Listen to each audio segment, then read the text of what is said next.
So, two final questions. What would you tell someone who might want to take up adult ed as a student, but is maybe not sure? Come in and try it.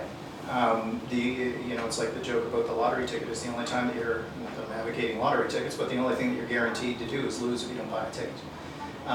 People have to figure out, I'm not saying adult education is the only avenue or access into it. I think it's just one of the most overlooked and underutilized that we have. So there are many other ways of doing it, mature students, self-directed learning, so on and so forth. But there's an awful lot of people who just never had the skills or the opportunities to have the skills in the first place.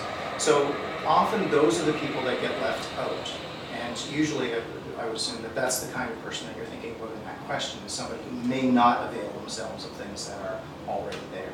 So the only way to know is to try. Right? And you want to go to choose an adult ed center that kind of fits your needs and your demographics. So if you're a 47-year-old person who's retraining or from another culture, then look for the center that has that kind of clientele and demographics. If you're from laboring class, working class background, maybe something like Hastings or Downtown East Education Center or Gathering Place is a better center. Come in and just feel it out, like anything. I'm not really a huge fan of economic language within social services and that, but I really think you do have to look at it like you're a fee payer in the sense of make sure that if you're going to take control of your education, then make sure you inform yourself of your education well. And certainly you'll find people here that we think going in as a mature student to UBC is a better option, or going to another center is a better option between the teachers, the academic advisors, and all the other staff, the outreach workers here and stuff. We'll find out what you need. We're more concerned about getting you what you want than making sure that we have the proverbial license. Okay, so just finally, do you have any interesting or fun memories or experiences that you can particularly remember about this together?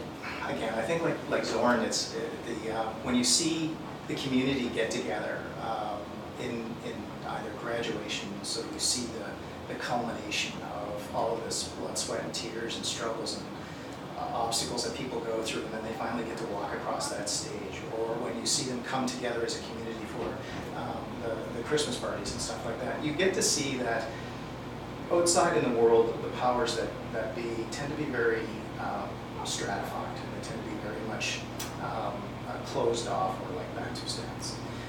What you really see in a place like Gathering Place and most of the adult ed centers, but certainly Gathering Place because it has a broader spectrum, I think, is that you see these people from all walks of life that have more in common than not in common, and have more of the same stories, but perhaps different flavors of stories. Somebody who is relatively wealthy from Iran but had to come here and talks about the struggles of dealing with English, which is just a struggle similar to somebody who wasn't as successful for school, like they didn't have a diagnosis for ADHD back then, or wasn't successful in school, or got in trouble with the law, or had to deal with maybe being the sole provider of income when they were 14 or 15 years old. That those people have more to share in common. That I think when you see that, you turn around, you look back outside at society with all of these people making decisions and declarative statements and think, if you just came down and understood what was going on. So not simply, a lot of them use it as photo ops to come down for the graduation. Some of the trustees and others are there because they really believe it. We have some great support from trustees on that. But it's very rare to see senior management and to see senior politicians and people from the ministry come down. And I think the more they would see that, the more they would realize the effect on the ground of the changes that they're making. Because I really don't think people are doing this because they're malicious. I think they're doing it because they're just ignorant of what goes on down there.